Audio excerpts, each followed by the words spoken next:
All right, welcome everybody. It is another live stream with me, your host, Sam Crescent. January 17th, 2022. And I am back, a new week, with another live stream. And what I'm working on, first of all, is a drawing study of a horse, obviously. And this drawing that I'm doing is a study of a drawing by an artist named Charles R. Knight. Now, I took up the practice and study of trying to draw horses last year. This is one that I started last year and didn't finish. So I'm going to finish it now. Charles R. Knight was an illustrator known predominantly for his drawings of dinosaurs and prehistoric creatures, animals, animal anatomy, all kinds of things of that nature, or that stuff. In the early 1900s, late 1800s. He died in the 1950s. And his dinosaur work influenced a lot of the artists that came later, such as Frank Frazetta, what's his name? Stout.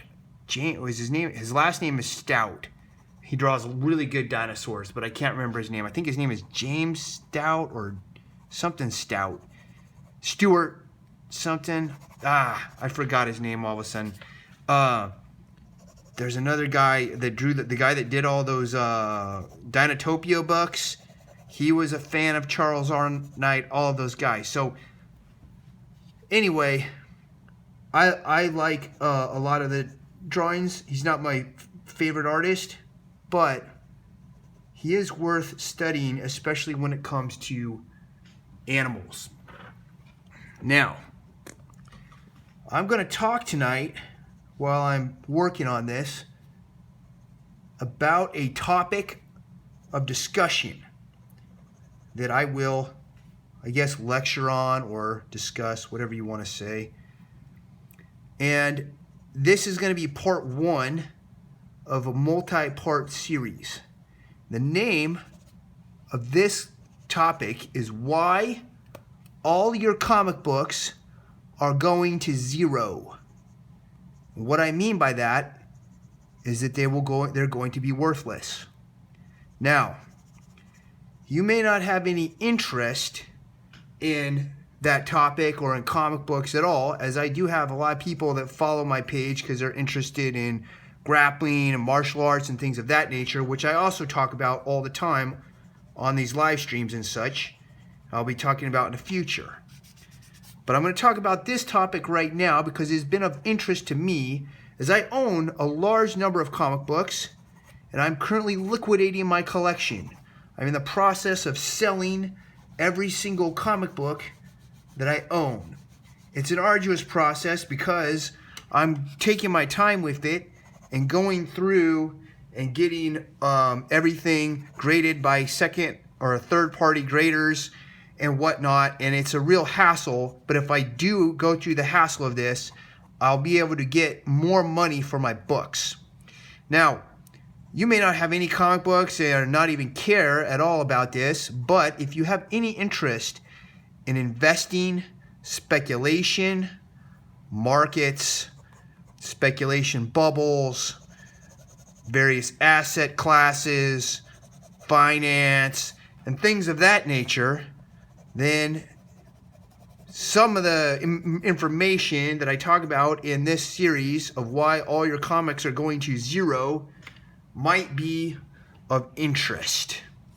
So this is part one, and I'm going to explain the first reason in part one of why all of your comics are going to be worthless. And I believe it will happen in the next 20 to 30 years, although it could take longer. It could take 50, but they will be worthless. And this is the first reason And trust me, I used to think comics were the greatest thing ever for investing, but I do not anymore. So, why are they going to be worthless? The first reason is because of how they were made. And that's what we're going to talk about, kind of. So, all of your comic books, well, all of the comic books printed from the Golden Age up until the current modern era, not any longer currently printed, but up until the last, 10 years, 15 years, they were printed predominantly on newsprint. And newsprint is a non-archival paper that has a high level of acidity in it. It was used for publication, and it still is, of newspapers, comics, and things of that nature, because it's inexpensive and it's cheap. And that was the business model for many years of comic books, was produce these things cheaply, sell them in high volume, sell advertising expensively to make money, etc., etc. So anyway, the problem is, like I mentioned, there's a high level of acidity in all newsprint. Not just comic book newsprint, but all types of newsprint. And that acid eats away at the cellulose that's in the paper. Now, cellulose is a fiber that's in the cell walls of plants, plant substances, cotton, things of that nature, and it's in paper. The acid eats the cellulose away and ultimately disintegrates the paper. So your comic books will literally disintegrate before your very eyes. And this process is inevitable. It's going to happen to every single comic book that has ever been published on newsprint. And there is no way to stop it. Now, the average lifespan, usable lifespan of newsprint is 50 years. That's about the longest it lasts, and it can be actually a usable paper or has some functionality to it. After the 50 years, newsprint will deteriorate massively in a very intense way. And you can see that as one who I personally own in the vicinity of around 100 plus Golden Age books. So these are books, comic books that were printed before 1956, I believe, or 57, or maybe it's 59, whenever historians agreed that the Silver Age started. And if you hold any of these old books, you can see that they are literally falling apart, and they become brittle, and they crumble if you handle them. And I have Golden Age books that I cannot handle them any longer. If I were, every time I handle it, something on that book will crumble, break apart, become brittle, and so forth. And that is the ultimate destiny of every newsprint comic that's ever been made. Now, there are some things you can do to prolong the life of your newsprint comics. One of them is, if you keep it out of the sun and in a temperature-controlled environment with low humidity, you can slow down that deterioration process as long as possible. And so if you do that, maybe you can get the book to last 100 years. Maybe it will last 150 years. I doubt it. I don't know. I have heard of newsprint lasting up to like 300 years. I've heard of it, but I don't know, because it's more or less a modern, that's just paper lasting 300 years, because all paper has cellulose in it and will break down. But archival paper will break down much slower than newsprint, which breaks down very, very quickly. So, getting back to the point here, you cannot stop your comics from ultimately turning into dust. It's just going to happen. You can slow it down, but it's still not going to stop it. And a lot of people don't seem to be aware of this fact, especially because of the popularity of slabbing books, of putting them in these plastic holders, these plastic coffins, as some people will say, where the book is sealed inside of basically like a plastic case. And many collectors do not understand. They think that is, by putting it in there, that is going to preserve the life of their comic book. But I'm going to tell you that it is not going to preserve it. And in fact, I can make an argument that your book will actually have a longer lifespan if you keep it out of a slab and just put it in a Mylar bag. Now, here's the reason. First of all, just because you put it in a plastic holder case that's sealed does not stop the acid that's in the paper from breaking apart the cellulose of that paper and disintegrating the comic. Okay? That's still going to take place. But, man, I just started thinking about this hoof and I lost my train of thought. Just a minute, people, or folks, and I'll get it back. Okay, so I was saying that the slab, so that's still going to happen. So if I get a book, and let's say it's a Golden Age book, like there was an Action Comics #1 that I believe was graded as 6.5 that just sold for over $3 million. Now, I don't know what year that book was put into it was a CGC graded and in a CGC slab. I don't know what year it was put into that slab, but if, let's say it was in there for 10 years, after 10 years of being in that slab, if you were to pull it out, the quality of the paper would not be as good as it was 10 years before. It would not be a 9.6 anymore because the paper would be deteriorating and is deteriorating while it sits in that plastic container. It doesn't stop it from happening. There's nothing that's going to stop that from happening. There's only one thing you can do to stop your comic book from from disintegrating. And that's literally what it's going to do, is disintegrating.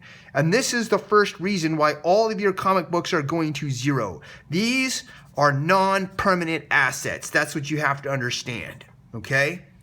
And I mentioned, though, before I move along too far, I mentioned that putting your comic book in a Mylar bag will probably be better for its longevity, and then keeping it in a temperature control, dry, low humidity environment with no sunlight will preserve it for a longer period of time than slabbing it. Why?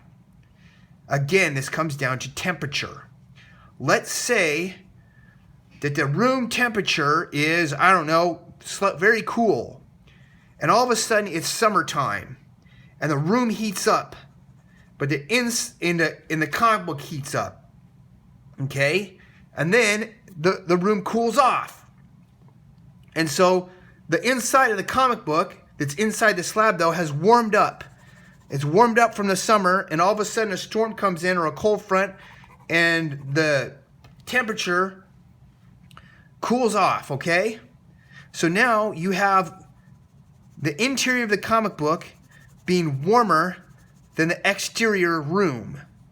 And what happens when a warm surface comes in contact with a cold surface, or warm air comes in contact with a cold surface, I should say, is you get condensation. The warm air holds more moisture than cool air. And when the warm air comes in contact with a cold surface, some of that moisture is extracted out of the air and it appears on the surface. Now, this may not happen before your eyes with your comic being in the plastic container, in the plastic holder, but realize it is sealed in that holder. And so the temperature of the book inside that holder, there's going to be a temperature gradient of between the inside of that holder, the material that's holding it, and the outside environment. It's like if you put a drink in a thermos, right?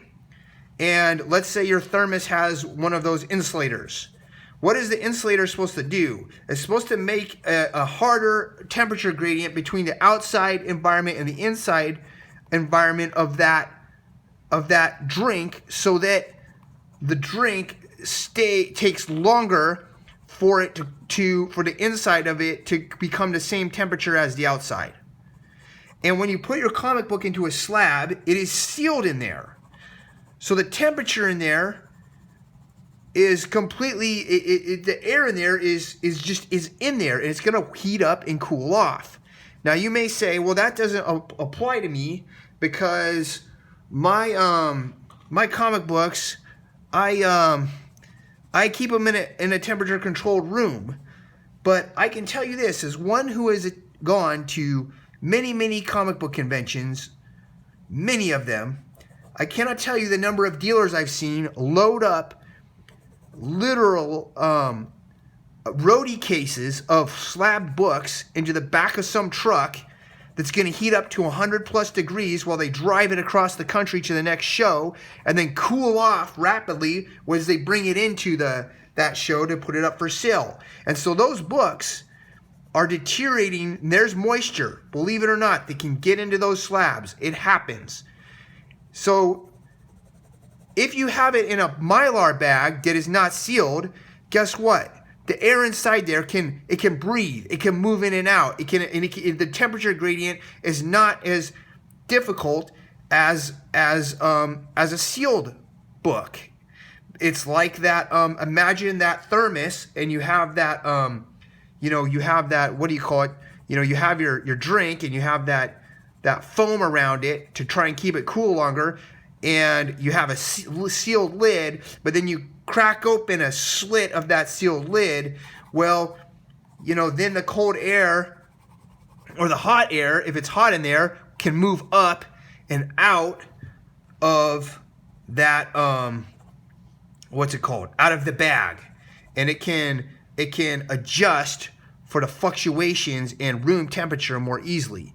So that's the next reason why putting your comics in, slabbing them is actually not going to preserve them any better than not slabbing them. The next one is that all these slabs that they put these comics in are made out of plastic.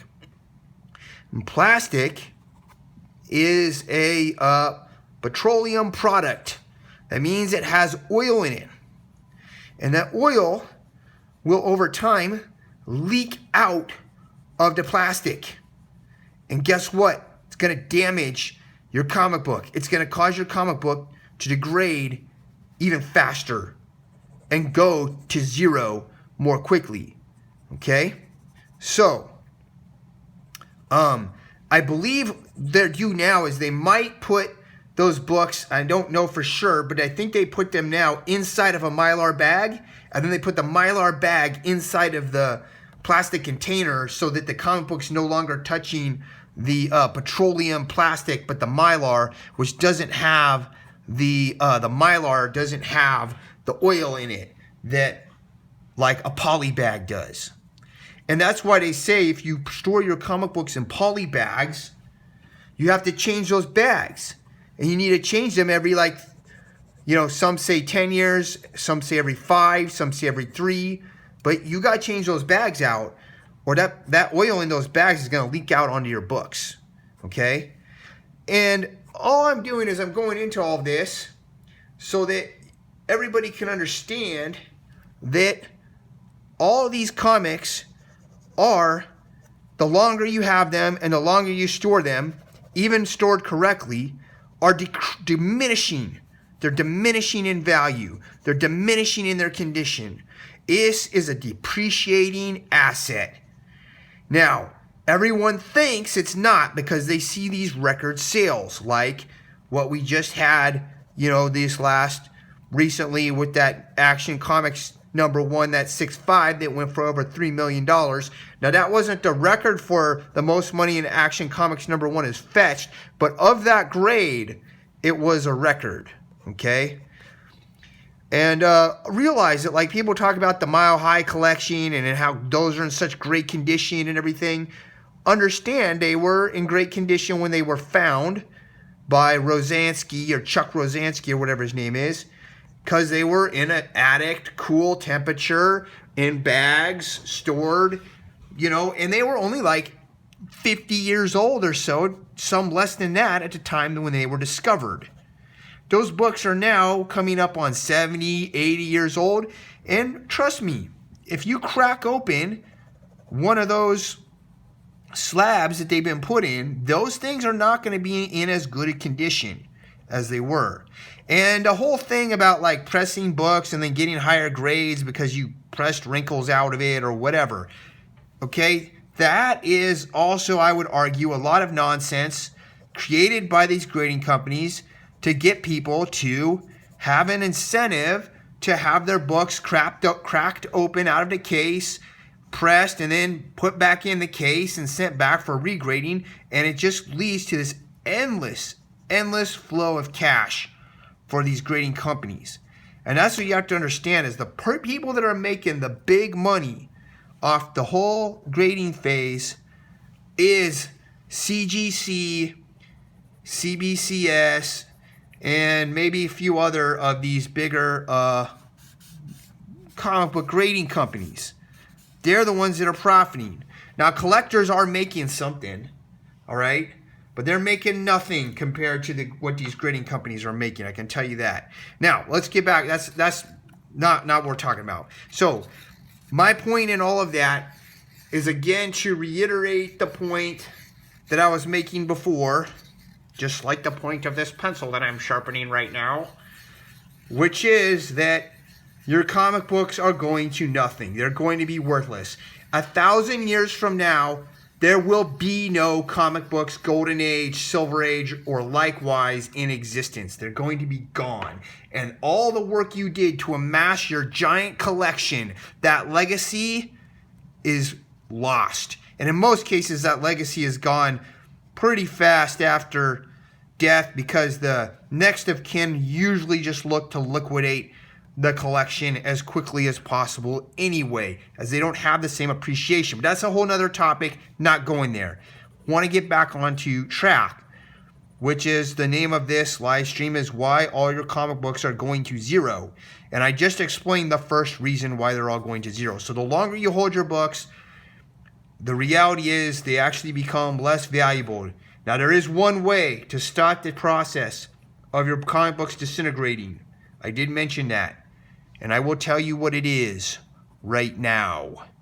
And that is, you have to polymerize your comics. Sounds crazy, like something from a sci-fi movie. I'm going to polymerize this comic book, and it will last forever. What that means is they take it and they use this polymerization process where they and basically make it the actual comic book page like a big chunk of plastic, more or less. It's a chemical process. I don't really know everything about it, but I can tell you this. There is a guy who has done it.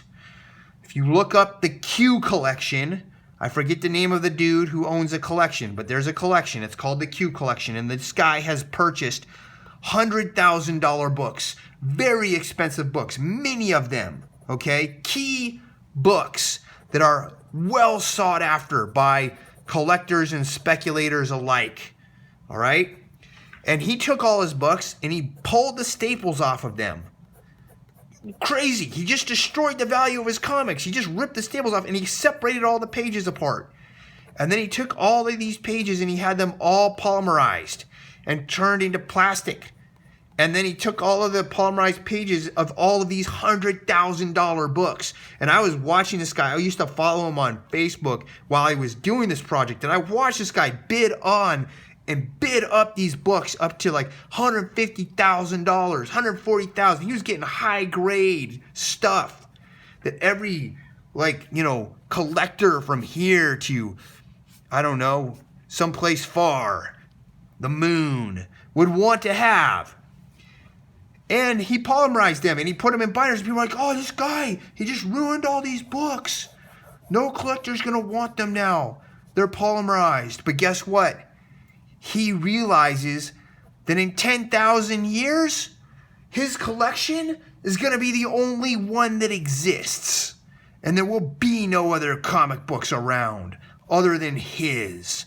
And so he has actually found a way, I guess, to immortalize himself through buying these super expensive books and putting them into the polymerization process. So, that is the first reason of this lecture of why I have decided that it is time to liquidate my entire comic book collection and get rid of all these comic books, because they are all going to be worthless, as well as your comic books. They are going to be worthless. They are going to zero, and there's nothing you can do to stop it. That will be the end of this live stream tonight. I am going to be back tomorrow, and I'm going to talk about the second reason why all of your comic books are going to zero and why they are a bad investment. So, until then, I bid you farewell, and I'll talk to everybody later.